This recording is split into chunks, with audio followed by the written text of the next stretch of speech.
Hey, this is John. Thanks for joining me for this video today. When I was building models as a kid back in the last century, wow, that sounds really old. Anyway, back in the last century when I was building models as a kid, there were friends that I had to talk about building models with, which was really, when you think about it, a fairly small circle. There was a model shop with a guy that worked there, and I could ask him questions, and he was nice enough. But when you're a 12-year-old kid and you're asking questions, sometimes they're not always wanting to answer your questions in detail. Yeah, kid, that's the right color. Just buy the bottle of paint and leave. And there were model magazines, but my parents never saw the point in buying those. And so, except for the very rare occasion that a friend might have one that maybe his dad read, I didn't see a lot of advice about building models. You kind of discovered it with your friends, and if you saw something that worked, or maybe somebody else's big brother told you about something, you'd get that information. But it was pretty much learn it on your own and hope for the best. Of course, now in our connected world, there are just more venues and avenues and ways of getting modeling advice, modeling information, than you can, to use an old phrase, than you can shake a stick at. It's everywhere. It's out there. There's Facebook groups, there's forums, there's magazines, there's Instagram, there's Twitter, there's YouTube, there's all sorts of things. Manufacturers put out their videos. Individuals put out videos. There's the magazines that have videos and how-tos and downloadable PDFs. We've got more information than we need quite often. And the problem can come with sifting through that information to try and find what's helpful and what's not. It doesn't take much time being on, say, a Facebook group about a particular genre or a particular style, or maybe just a general modeling group, that you start seeing the same questions over and over and over again. And that's normal. I mean, new people come into the hobby, new people try different things, people who've been doing it for a while try new things. And we all want to know, what's the best way to do this? How does this work? Is this worth getting? Am I getting the right product? It's real helpful to not have to be like it was when I was a kid, where you just had to figure it out and sometimes spend some money on things that you didn't even know how to use. Now you can get that product that has no explanation on it, and you can ask a few questions, and people will say, yeah, you use it like this, this, and this. So it's a great thing, and I'm certainly not trying to put down the use of those. I make great use of them because I learn a whole lot from other people.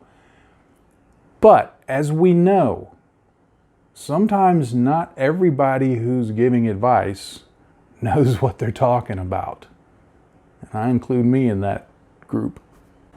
Now, part of what I'm going to loosely call the problem, because in some ways it's not a problem in terms of this aspect, is people are very willing to help. And that's good. I mean, I like when people are willing to help.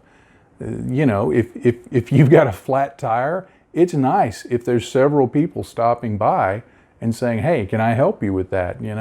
It's much better than people just driving by tooting their horn and, saying, get out of my way. So helpful people are nice. But sometimes people's willingness to help is not always equaled by their knowledge of what they're trying to be helpful about. Again, to use a car analogy, if your car's ever broken down and you pop the hood up and there's, 10 people standing around, you might get 11 different ideas about what's wrong. And unless you know the people, you have no idea who knows what they're talking about and who doesn't know what they're talking about. Coupled with that is quite often, and I've only encountered one or two people that I think did stuff like this intentionally.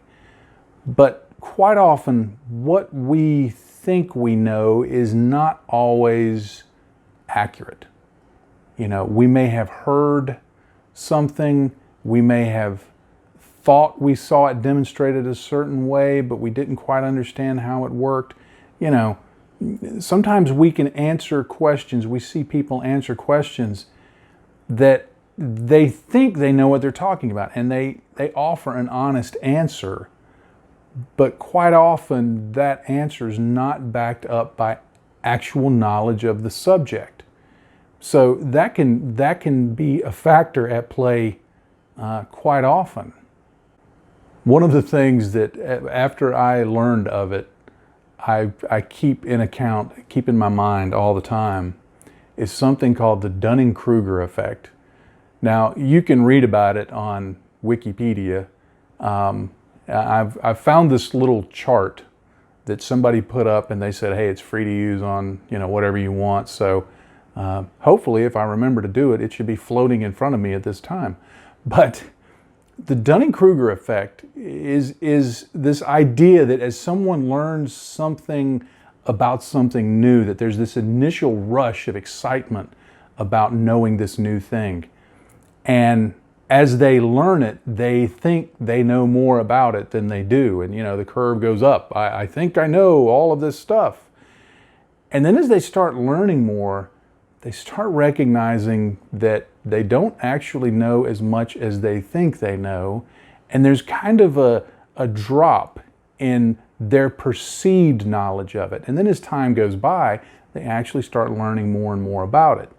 Whenever I see answers on the internet, whenever I get advice, whenever I'm thinking of advice, I always try to keep that little chart in mind to say, okay, how far to the left on that chart is this person, or am I, in terms of what they actually know about a subject? Because we've all seen it, we've all done it. We find out something new, we get a little bit of the facts, and because we've only been exposed to, say, maybe 10%, of reality, and we know 9% of that 10%, we think, man, we know everything about this, and completely ignore the other 90%. That factor is at play on the internet all the time. And so I think it's a good thing to keep in mind as you're evaluating the answers you get to questions on the internet. All right, so to start getting to something actually helpful rather than me just sitting here talking, we have to examine how can we avoid falling prey to bad answers or recognizing bad answers. And again, I don't want to sound too harsh. Very few people give answers that are intentionally bad. In all the time I've been back to modeling, since 2006, I've known one guy that when I asked him a question, he gave me an answer, straight-faced. Here's the answer. I followed that advice. It made sense because I trusted him and his knowledge, and it was disastrous. And I went back and I'm like, why did you tell me that? And he said, because I thought it would be funny. So this is someone I really don't talk to that much anymore. But for the most part, people aren't trying to give bad advice. Now, the first thing I recommend when you're evaluating the advice you're given is consider the source. Going back and checking their profile, checking their websites, checking their channel, whatever material they've put out, what does their work look like? It's one thing if somebody keeps giving advice and keeps giving advice and keeps giving advice, and you go, but I've never seen your work. And they go, yeah, I haven't actually built a model in 10 years. They may know what they're talking about, but maybe they don't. But if you see someone whose work continually shows a high level of understanding of the art and craft of model building, that counts for something.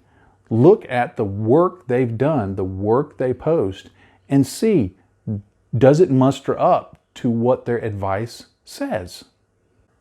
A second thing to do when evaluating the source is consider their knowledge of the product or the technique. Have they used this before? How often have they used this?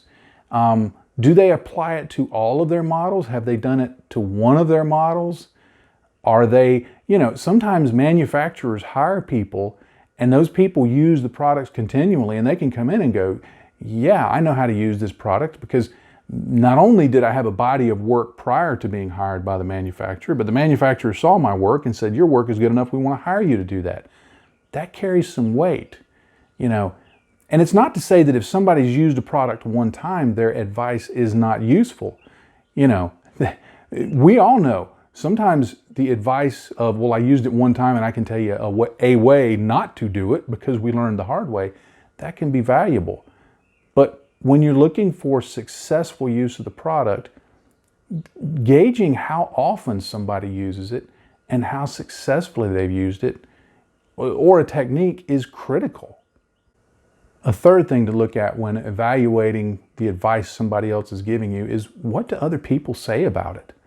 You know, that's not necessarily a barometer of good advice, but in general, as you participate in a group or a forum or something like that, you'll see that, you know, one person will come in and they'll say something, and all of a sudden other people that may have been giving slightly different answers will come in and say, yeah, if so-and-so said it, you can take that to the bank. So sometimes the group that you're in will start pointing you to the people who know what they're talking about. That's very important, because other people have heard their advice and have found it useful and can say, yeah, I'm going to be a testimonial for that guy. He's spot on. He knows what he's talking about. Pay attention to what he says. Another thing to think about when evaluating the advice you're given is that, and this applies to me, known names don't necessarily equate to knowledge. Because trust me, I can tell you from my own personal experience, any idiot can have a blog or a Facebook page or a YouTube channel. And I know this from experience, because I go back and I started publishing online about model building back in 2006. After I'd been back in the hobby, I'd had a 20-year break. I came back to the hobby in 2006.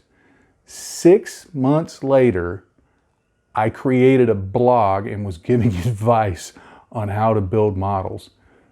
And I go back and I look at some of it, and some of it was just right only because I was saying the things that other people were saying. But I go back and I look at some of that work and I'm like, man, that was pretty bad. But at the time, going back to that Dunning-Kruger chart, at the time I thought I knew what I was talking about. And then there came a period after a while that I'm like, oh my gosh, I'm a complete idiot. I'm still not sure I'm fully beyond that, if beyond it at all.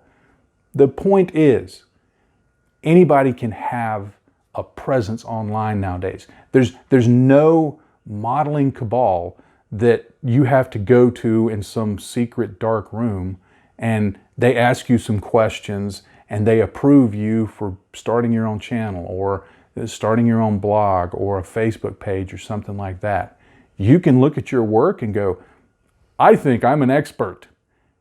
And you can go ahead and start producing content.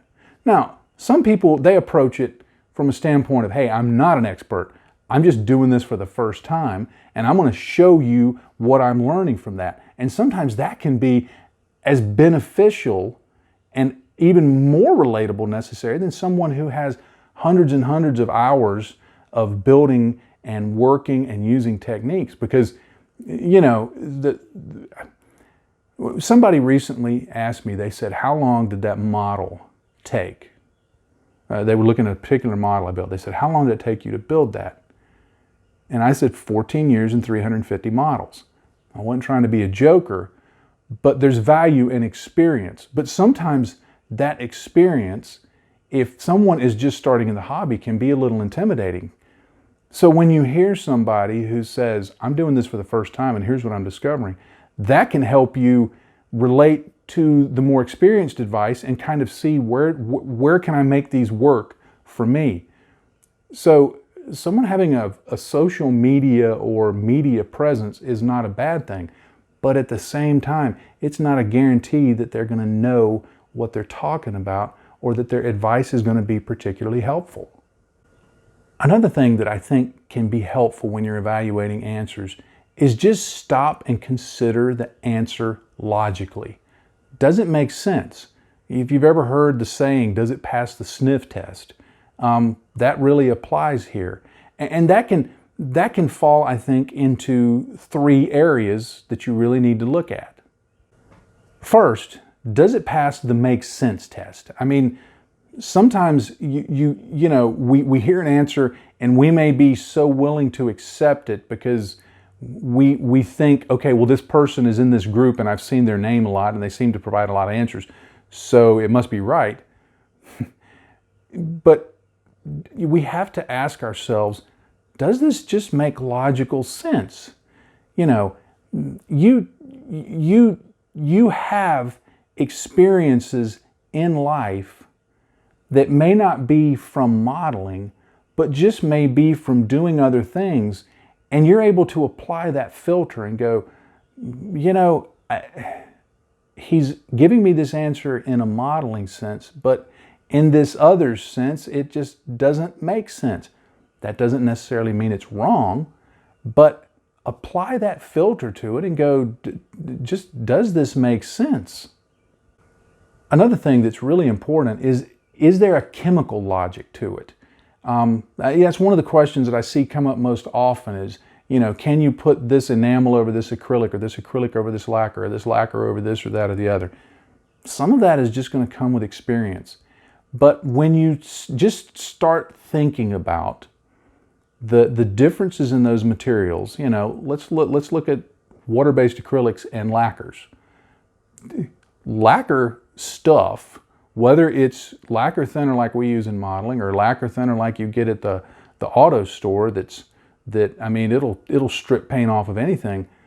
The sense, it doesn't take a lot of chemical knowledge to know that a really harsh lacquer thing is not going to play really well necessarily with a water-based thing. So it doesn't mean you can't use the two together on the same model, but it should be an indication if somebody's giving you some advice about it that you should go, they're talking about putting a whole lot of lacquer stuff over a whole lot of water-based stuff. I'm not sure how that's going to play out. Think about things in a chemical sense. A third aspect when seeing if it passes a logic test is, does the process make sense? There's various ways of doing things on a model. I did a video recently about following a weathering playbook and kind of a suggested order for the way you could do things. It's not set in stone, but it's a way to help you get further along in your weathering routine. Look at the process that somebody is suggesting. Does that process make sense? When you look at how you've normally done things or how you see other people do things, does that process make sense? Now again, as with so many answers I'm giving in this video, just because it doesn't fit the norm doesn't mean it's bad advice or that it's wrong. It may be some new information that's going to be incredibly helpful.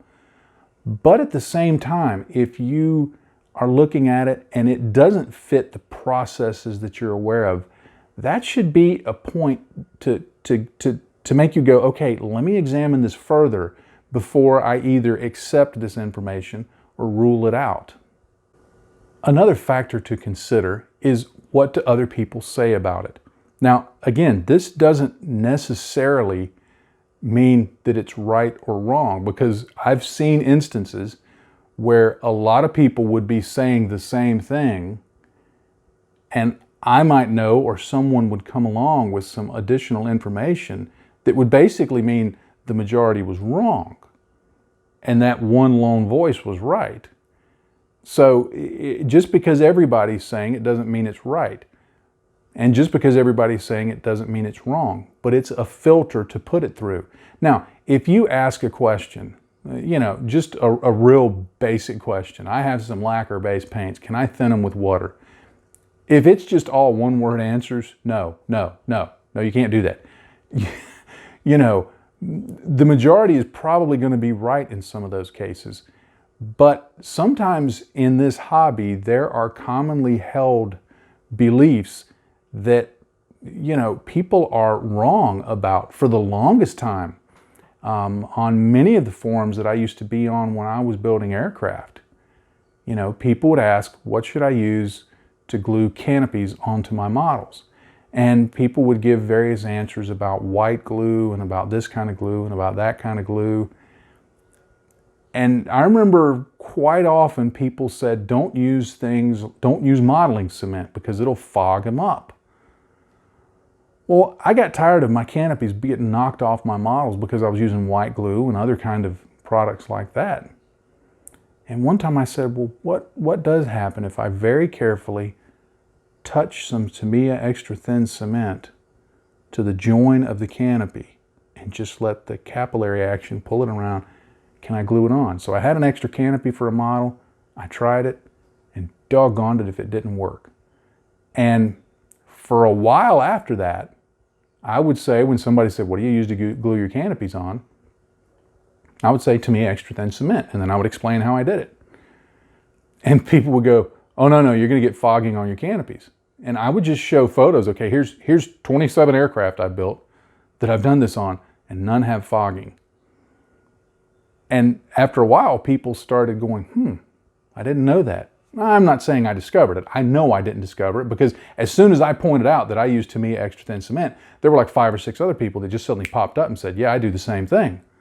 In fact, one of them told me, he said, the reason I've never said that I do it is because I knew everybody would come on and tell me I was wrong. But just because the majority says it doesn't make it right, and just because the majority says it doesn't make it wrong. But again, it's a filter you need to pass it through while you're evaluating the advice that you're getting online. Now, it's real easy for anybody, any idiot with a YouTube channel and a blog to come on and say, here's a problem, and talk all about the problem, and everybody's a problem and nobody's a solution, and just rant and rave about old man stuff. Anyway, anybody can do that. I think what's important when you point out a problem is to have some solutions. So here's a few that hopefully will help you in being part of the solution. First thing I would say is offer fact-based answers. Show some examples of use, show some photos. If somebody asks a question, don't just say, unless it's just, there's no other answer needed, don't just say yes or no. But give it some additional beef. Yes, you can do it that way. Here's how I've done it. Here's an example of where it worked. Here's an example of where I tried something a little different and it didn't work. Be helpful in your answer. Show that you've done it before, that you know what you're talking about, that you've seen some examples, that they can look at this and see fact, not just, here's just some guy on the internet talking. Facts will back up what you're saying and be much more helpful to people. Another thing to think about, sometimes speculation can be helpful. There have been times that I've seen a question asked, and it might be a really obscure kind of question. And if nobody was coming up with an answer, people would get in and offer some helpful speculation saying, well, here's what we know of that product. Here's what we know of similar products. Here's what we know of the chemistry of those products. And so sometimes when you're offering an answer, if it is speculation, label it as such. Well, I've never actually used it, but being that it's this kind of chemical and you're putting it over this kind of chemical, you may want to take some precautions, so that it may not be the definitive answer the person's looking for, but if you can give them additional things that they can think about in evaluating this, it'll be helpful to them. But label it as such. Don't come in and act like, oh yeah, I've used this 50 times, when you've actually never done it. Say, hey, I'm just speculating on how this is used. Another thing that can be incredibly helpful to being part of the solution is if you know something, or even if you don't know something, but you can offer a source. Hey, I don't know how to use that product, or I've never built that model, or I've never tried that technique, but I know so-and-so has. And here's a video, here's a PDF, here's a link to their blog, here's a manufacturer's website that offers tips and solutions for using their products. If you can offer a trusted source that can help them out, that's as good as answering the question. You know, I may not be able to answer the question, but I know who can, and you point them in that direction. That's being part of the solution, pointing people to good answers that, while they may not be your own, might be exactly what the person is looking for. All right, this next answer is one that, on the one hand, I think about a lot, yet on the other, I sometimes look back and think, did I think about it enough? But it's very important, and this is addressed at content producers. And I'm not just talking about, you know, if every now and then you put up a few photos kind of content producer, but you're someone who has some kind of branding. You have some kind of name you're trying to get out there, whether you're recognized or not. You have some media for distribution, and you deliberately put things up to try and get people to look at them. And I understand you're trying to be helpful, but if you are a content producer, I think it's especially incumbent upon content producers to be accurate with their information. Now, if you're trying something for the first time and you're saying, hey, I'm trying this for the first time and you're going to discover it with me, that's great. That's what people know. But if you're a content producer, don't think, and this is something I had to tell myself a lot. If you're a content producer, don't think, well, I'm a content producer, so I'm going to answer that question. I think as a content producer, people want to trust us more. We should be in a position to be a trusted source. So we have to know what we're saying is accurate. And I think as a content producer, if you can't, this is going to be real blunt. If you can't say an answer based on knowledge of application, then unless you can be helpful by pointing out another source, maybe that's not a question to answer. Because if people trust a content producer, they want that content producer, they expect that content producer to give information that's accurate, that's viable, that's useful. And so I think the weight on a content producer's shoulders is greater, because if you're going to go out in front of people, if you're going to do what I do, and I don't say this to try and sound prideful, I don't mean it at all, but be very concerned about the information you're putting out, not only for your own reputation, but knowing that people are going to make use of that material. To give you an example, and I'm not even going to say what it is, but there is a product that I'm testing, that I'm using, that I'm going to make use of on models over the next 6 months. And I'm not going to say a word about it other than this right here. I'm not going to say a word about it until I've tested it enough that I can go out and tell people, hey, here's something you can use. And if it fails, I'll go and say, here's something I found that failed. But it's important for us to put out accurate information. And by us, I mean people who are labeling themselves as content producers. Again, I don't know everything. I know far less than everything. So it's very important, again, not to beat a dead horse, but that we present accurate information to people who are looking for good advice. Okay, another aspect to being part of the solution, and this one is sometimes the simplest, but the hardest to do, is when you're on social media, let's say you're on Facebook and you're scrolling along and you see that question asked, and you look at it and you think, I don't actually know anything about that product or that model or that technique, and I don't know anybody who does, and there's nothing that I can think of chemically or in a process sense that I could contribute to this discussion. Scroll on by. There's nothing wrong with doing that. In fact, modelers worldwide will thank you for not jumping in and just saying whatever. You know, it's okay to not answer. It's okay to look at other people's answers and see, okay, this has actually been answered 37 times. You know, it's funny that you can see somebody ask a question and then there'll be just loads of the same answer.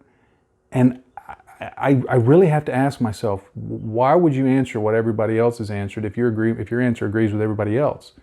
Other than you just want to see your name on, never mind. But it's okay to scroll on by. It's okay to not answer. Or if you're not sure your answer is going to be particularly helpful to the audience in general, it's okay to contact them individually and say, look, I don't want to, you know, sound like I know what I'm talking about, but I used this one time and I didn't like it, and here's why. And that doesn't mean it's not a good product, but it's something you may want to think about. You know, consider your answer before answering. And if the answer to the question, anyway, if the solution is let it go, then let it go. I guess when you get down to it, all of this just comes down to being a good citizen of the modeling groups, of the modeling world online. You know, out in the real world, I've heard the term meat space used. You know, out in the real world, if somebody says, hey, have you ever eaten at this burger joint before? And you go, no, I haven't, but I'm assuming that they have bread and ground meat, and therefore you need to look. We don't do that. We let people know, you know, yeah, I've eaten there, or no, I've never eaten there. And when we say, no, I've ever eaten there, you know, we may follow up, but I heard somebody said they really like it. We often operate on a completely different level, where we're more attuned to the fact that this person in front of us is asking a question, and we can't just bang something off on the keyboard and hit enter and then just completely forget about it. Our interactions online need to be more like that. So these things that I've offered today, none of them are an end-all be-all, but they're all multiple filters to pass things through, to look at and say, okay, I'm getting this advice. Let me put it through a few of these filters. You know, who is saying this? What are other people saying about it? Does it make sense chemically? Does it make sense in the process? You know, can I see others demonstrate this? What does the manufacturer say about it? Take those things and put them all together, and if it passes the test that those filters provide, then maybe it's a good answer. If it doesn't, maybe it's a bad answer. Of course, the key in all of this is experience. You can get all of these questions answered, and you can ask all of these questions, and you can do all of this thought on it, you can do no thought on it. But the only real way you're going to find out about anything ultimately is to try it. And I think that's the most important piece, is it's not just evaluating are these answers right or wrong, but then how do I apply it? And ultimately, when you try it, because sometimes there have been a few products that I've used that I've seen other people use them successfully, and when I tried to use them like they said to use them, it didn't work out. Even though it worked out for them, sometimes the way we do things may negate a good answer. Our own processes, our own understanding can negate it, but only, or it may prove it, but only when we actually apply the answers are we going to learn. And when we learn, we grow. And when we grow, we get better at what we do, and we're better able to evaluate, to filter those things that come through. So these are not just single instance things that I say, okay, in this case, use this one. In this case, use this one. In this case, avoid this or do this. It's a total way of thinking to evaluate the answers you're given. Well, I think I've about flogged that subject enough.